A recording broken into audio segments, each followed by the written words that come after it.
NASA ने universe के ब्रह्मांडीय दर्पणों यानी कि कॉस्मिक मिरर्स की खोज करते हुए पृथ्वी के जुड़वा ग्रहों की खोज की। ब्रह्मांड के विशाल विस्तार में यानी कि कॉस्मोस में मानवता हमेशा एक और पृथ्वी एक जुड़वा ग्रह खोजने के विचार से आकर्षित रही है, जहां जीवन जैसा कि हम जानते हैं पनप सकता है। बहुत सालों तक यह सपना प्योर साइंस फिक्शन जैसा लगता था, जो बुक्स और मूवीज में ही पढ़ने और देखने को मिलता था। हालांकि एक बहुत ही जबरदस्त खोज में नासा ने हाल ही में एक ऐसे प्लैनेट के बारे में हमें बताया है, बिल्कुल जो पृथ्वी जैसा मालूम पड़ता है। इस वीडियो में हम इस आश्चर्यजनक रहस्य में गहराई से उतरेंगे। यह खोजेंगे कि ह्यूमन बींग्स के लिए इसका क्या अर्थ है, यह खोज कैसे की गई और इस नए पाए गए खगोलीय पड़ोसी तक पहुंचने में क्या लग सकता है। हमारे सौर मंडल के बाहर तारों की परिक्रमा करने वाले एक्सोप्लैनेट्स ग्रहों की खोज एस्ट्रोनॉमर्स और साइंटिस्ट के लिए एक सबसे इम्पोर्टेंट रिसर्च रही है। सबसे इम्पोर्टेंट गोल हमारी अर्थ जैसी कंडीशंस वाले प्लैनेट्स का पता लगाना है, जो ये बताते हैं कि वहाँ जीवन संभव है। जैसा कि हम जानते हैं, इस खोज को 2009 में लॉन्च किए गए केपलर स्पेस टेलीस्कोप द्वारा बढ़ावा दिया गया,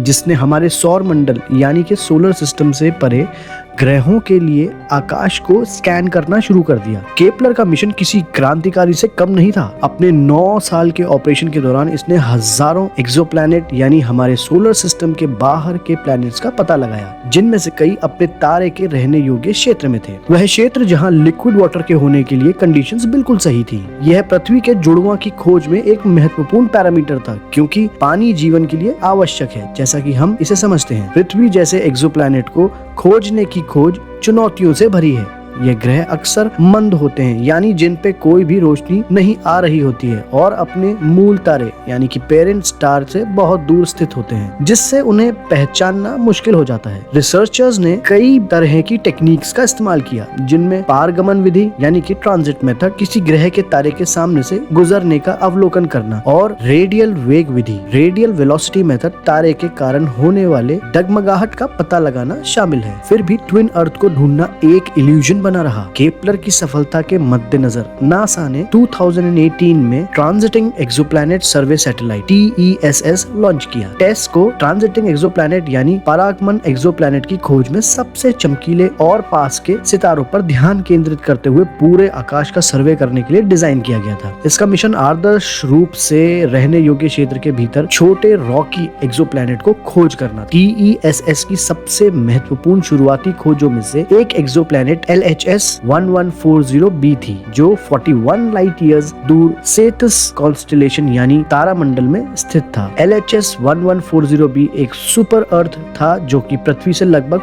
1.4 टाइम्स बड़ा था, और यह अपने तारे के रहने योग्य क्षेत्र के भीतर रहता था। इस खोज ने वैज्ञानिक समुदाय में महत्वपूर्ण उत्साह पैदा किया, क्योंकि यह संभावित रूप से रहने योग्य एक्सोप्लैनेट को रिप्रेजेंट कर रहा था। इन इतनी महत्वपूर्ण फाइंडिंग्स के बावजूद ट्विन अर्थ की खोज जारी रही। LHS-1140b करीब था, लेकिन फिर भी सच्चा पृथ्वी का हमशक्ल नहीं था। रिसर्चर्स को आशा बनी रही कि उन्हें हमारे ग्रह से भी अधिक समानता वाला एक एक्सोप्लैनेट मिलेगा। अप्रैल 2020 में टेस ड्रिटे के साथ काम करने वाले नासा के एस्ट्रोनॉमर्स ने एक आश्चर्यजनक घोषणा की। उन्होंने केपलर 1649 तारे की परिक्रमा करने वाले एक एक्सोप्लैनेट की खोज की थी, जो सिग्नस कॉन्स्टेलेशन तारामंडल की दिशा में 300 लाइट ईयर्स दूर स्थित था। एक्सोप्लैनेट को केपलर 1649c नाम दिया गया था, और इसकी विशेषताएं उल्लेखनीय थी। केपलर 1649c का आकार पृथ्वी के समान था, जिसकी माप पृथ्वी की रेडियस यानी त्रिज्या से लगभग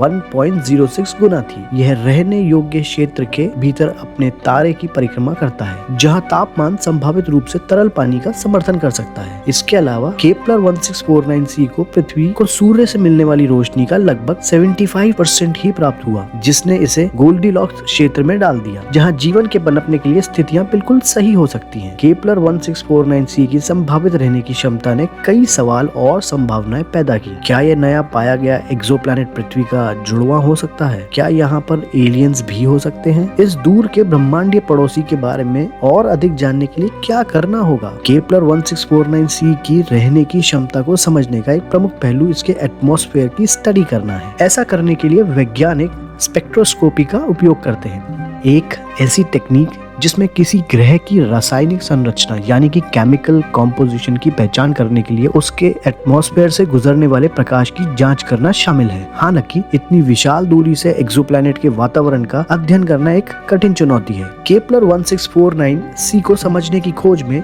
James Webb space telescope JWST का एक संभावित गेम चेंजर के रूप में उभरना हुआ। 2021 में लॉन्च के लिए निर्धारित JWST एक्सोप्लैनेट वायुमंडल का विश्लेषण करने के लिए डिजाइन किए गए उन्नत उपकरण से सुसज्जित है। इसमें केपलर 1649c की संरचना और वातावरण में महत्वपूर्ण इंसाइट्स प्रदान करने की क्षमता है। जैसे जैसे साइंटिस्ट केपलर 1649c के अध्ययन को जारी रख रखा है, कई चुनौतियां और अवसर सामने आ रहे हैं। ग्रह के वायुमंडल, जलवायु और रहने योग्य क्षमता को समझने के लिए अत्याधुनिक टेक्नोलॉजी और अंतर्राष्ट्रीय सहयोग की आवश्यकता होगी। सबसे ज्यादा दिलचस्प अगर हम संभावनाओं की बात करें तो उनमें से एक है केपलर 1649c पर जीवन के संकेतों की खोज। रिसर्चर्स को बायो सिग्नेचर जीवन के संकेतक जैसे ऑक्सीजन, मीथेन या दूसरे केमिकल्स की उपस्थिति का पता लगाने की उम्मीद है जो लिविंग ऑर्गेनिजम्स द्वारा प्रोड्यूस किए जाते हैं। हालांकि यह खोज अविश्वसनीय रूप से चुनौतीपूर्ण है। यह अलौकिक जीवन यानी कि एक्स्ट्रा टेरेस्ट्रियल लाइफ खोजने की मानवता की खोज में एक महत्वपूर्ण कदम को रिप्रेजेंट करती है।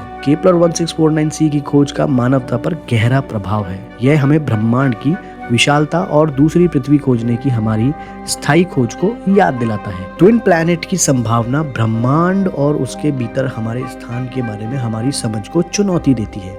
जैसे जैसे टेक्नोलॉजी आगे बढ़ती है और ब्रह्मांड के बारे में हमारा ज्ञान गहरा होता है, पृथ्वी के जुड़वां की खोज जारी रहेगी। केपलर 1649c अंतिम उत्तर नहीं हो सकता, लेकिन यह हमारी ब्रह्मांडीय यात्रा में बहुत ही महत्वपूर्ण मील का पत्थर साबित हुआ है। केपलर 1649c की खोज ब्रह्मांड के रहस्यों की एक आकर्षक झलक पेश करती है। हालांकि यह पृथ्वी की सटीक प्रतिकृति नहीं हो सकती है, लेकिन यह एक और रहने योग्य दुनिया खोजने की हमारी खोज में एक बहुत ही महत्वपूर्ण कदम का प्रतिनिधित्व करती है। इस ग्रह को समझने की यात्रा के लिए वैज्ञानिकों के समर्पण और रिसर्चर्स के आश्चर्य की आवश्यकता होगी बहुत, जो हम सभी को याद दिलाते हैं कि ब्रह्मांड में अभी भी अनगिनत रहस्य हैं जो उजागर होने की प्रतीक्षा कर रहे हैं। आने वाले वर्षों में जैसे जैसे हम James Webb space telescope launch करेंगे और नई टेक्निक्स विकसित करेंगे, हम केपलर 1649c के बारे में उत्तर तलाशते रहेंगे। हमारे ग्रह से परे जीवन की संभावनाओं को हम देखेंगे। यह एक ऐसी यात्रा है फ्रेंड्स जो हमें एक प्रजाति के रूप में एकजुट करती है और हमें चारों ओर से घिरे ब्रह्मांड के बारे में हमारी जिज्ञासा की याद दिलाती है। जैसे जैसे हम भविष्य की ओर देखते हैं, प्रश्न बना रहता है कि ब्रह्मांड के विशाल विस्तार में अन्य कौन से ब्रह्मांडीय दर्पण यानी कि कॉस्मिक मिरर्स हमारी खोज का इंतजार कर रहे हैं। केवल समय और एक्सप्लोरेशन ही आंसर्स दे पाएंगे। आपको हमारा ये वीडियो कैसा लगा कमेंट में जरूर बताना। वीडियो को लाइक करिएगा। धन्यवाद। जय हिंद।